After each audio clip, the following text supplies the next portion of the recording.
What's going on, everybody? This is Steve from Bloom Audio, and you may know from watching my reviews and other content that I'm one of those pesky early millennials who sort of transitioned through just about every form of music media possible. My first memories of listening to music were on a record player with my parents' record collection.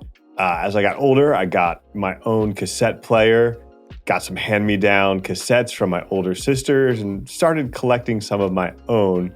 When I got older, I got a Discman and started collecting CDs. I had one of those, classic CD players in my room. It was like 2 built-in speakers. If you know, you know. But as an early tech adopter, I was also building a collection of MP3s, this being the late 90s, using Napster and ripping my own CDs. Of course, this was in the days before aux inputs were even a thing in cars. So despite having a couple different early MP3 players, CDs were still the way I listened to music. I thought I hit the jackpot if I got a CD player in one of my used cars, let alone thinking about an aux input at that point. And, as I moved on, I built up a massive collection of, over 100 gigs of fairly low-res files on my iPod, along with a massive CD collection that I still have to this day. But as a voracious consumer of music, streaming services really had my number. So I've subscribed to both Spotify and Qobuz.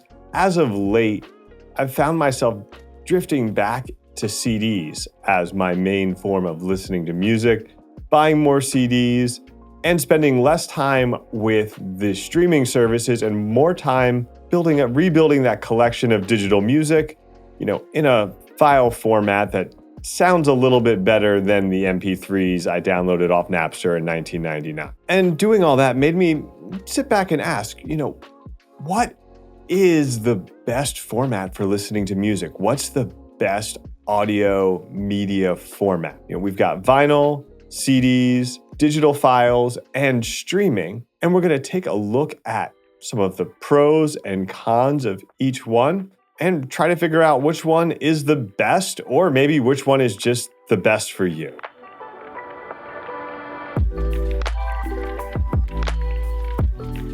Now, while this is outside the realm of audiophile questions, I think one of the most important questions when it comes to building a music collection is ownership.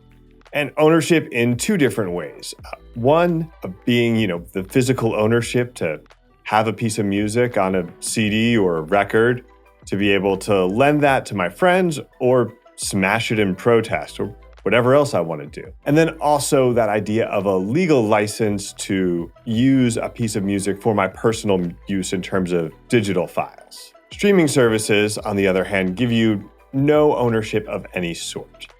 You're paying a monthly subscription fee. If you stop paying that, access to all your liked artists, saved albums, playlists, everything else, that's all going to disappear. If an artist decides that they don't want to be on Spotify anymore because of any number of reasons, now that music, it was in your playlists or saved, that's all gone as well. Can't listen to that. Even beyond that, there have been cases where services have opted to censor a piece of music from or change it from the original version in the library. So an easy example of this would be the song Teenage Dirtbag. If you listen to it on Spotify, they censor out a line that mentioned bringing a gun to school.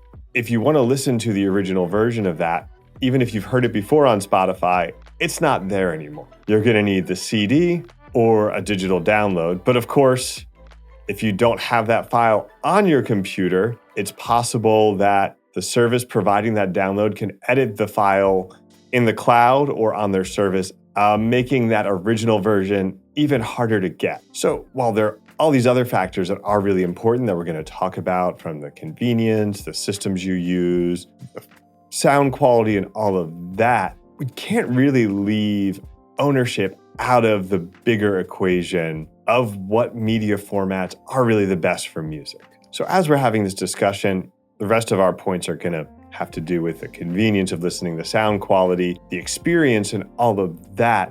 You can't forget about this ownership aspect of it. And in that aspect of it, there really is no replacement for physical media. Legal ownership, censorship, digital rights management, and all of that aside, there are, of course, a bunch of other things we need to consider here.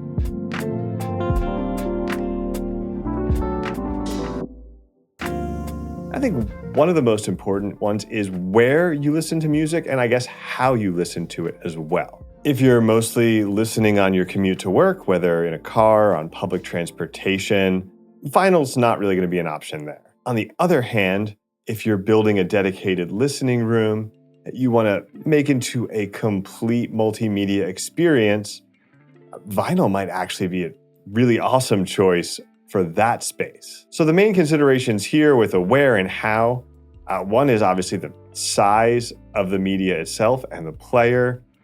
Second one is whether or not you're moving. And I think the third one is internet access. Are you listening somewhere that a larger player is going to be an issue? At an office, a larger vinyl setup, even a big media streamer, that sort of thing, might not be an option on your desk. Next question is, are you going to be moving while you're working? Again, even some portable solutions that might be a digital audio player with a hard drive that's got your 2 terabytes of music on there, whatever else that is, that's not going to be convenient for the gym or for going for a run in most cases. Unless you just want to stick that in your weighted vest or something like that. And do you have internet access? If you're traveling a lot and you don't want to pay for internet access everywhere you go, this could become an issue that is going to lean back a little bit more towards either digital files or CDs as an option to listen to. Next at hand to that where and how question is the idea of setup complexity. Do you want to have the simplest IEM setup imaginable, or do you want to take meticulous care to every piece, every component of your system that you're building? So on the simple end, a basic DAP loaded up with your digital files, or an iPhone with the famous Apple dongle, IEMs might just be all you need. On that more advanced, complex end, there really is nothing like having a well-tuned vinyl system, feeling the needle drop, and hearing that little bit of rumble before the music starts on a record player. And of course, in between, you've got all sorts of digital systems that can be 1 or 2 components or a whole rack of DAC processing, preamp, streamer, amplifier, and the works. And after you've figured out that where, how, complexity question, gotta ask, what about sound quality? That's what we're here for, right? We're a bunch of audiophiles. We just want the best sound.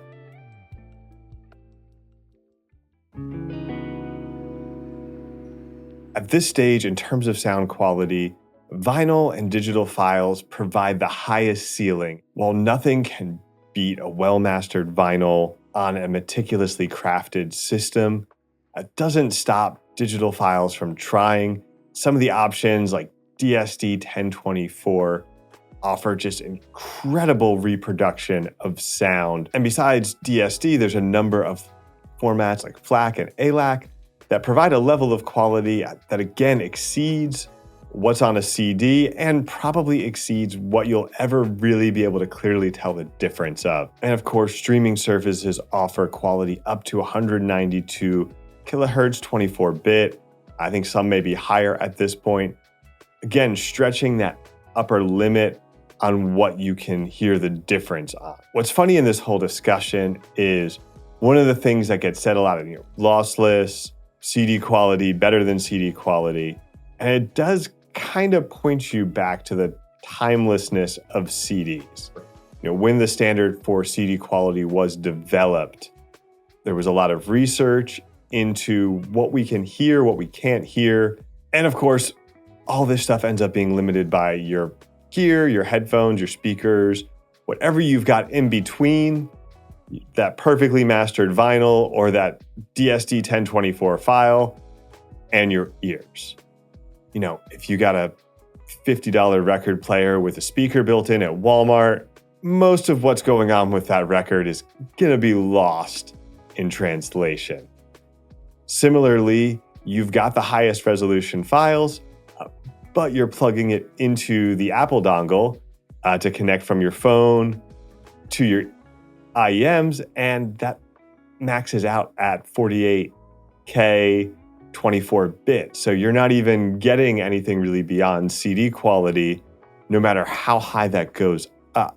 So even with this incredible capability of reproducing audio in a source file or on a record, we're going to be limited by our gear and then by our ears in terms of what we even hear. So between all of this, the gear, sound quality, the where, the how, what is the best option for listening?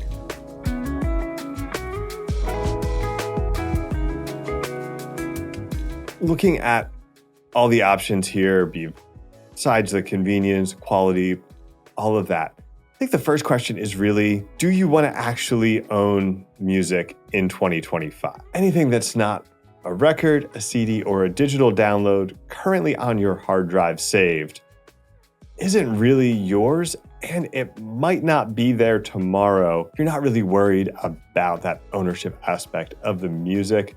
I have to say that 9 out of 10 times streaming is the best option. And that 1 out of 10 is, I think, people who are more into the gear aspect of the hobby, the science, the building and tweaking and getting into the minutia of the sound, that they care more about being able to change out the cartridge and the tone arm on their record player than about how easy it was to pull up their favorite album and listen.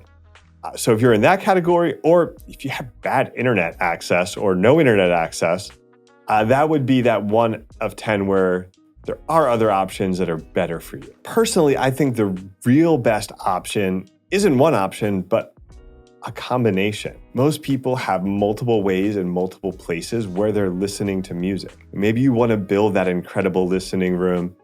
You want to collect all the greatest albums of all time on vinyl and be able to sit there and just soak in every note. But maybe you're also listening to music for an hour on your way to work in the car, and you can't bring your record collection with you in the car. So it's CDs or streaming. For me, I listen to music while I exercise. I listen to music while I drive.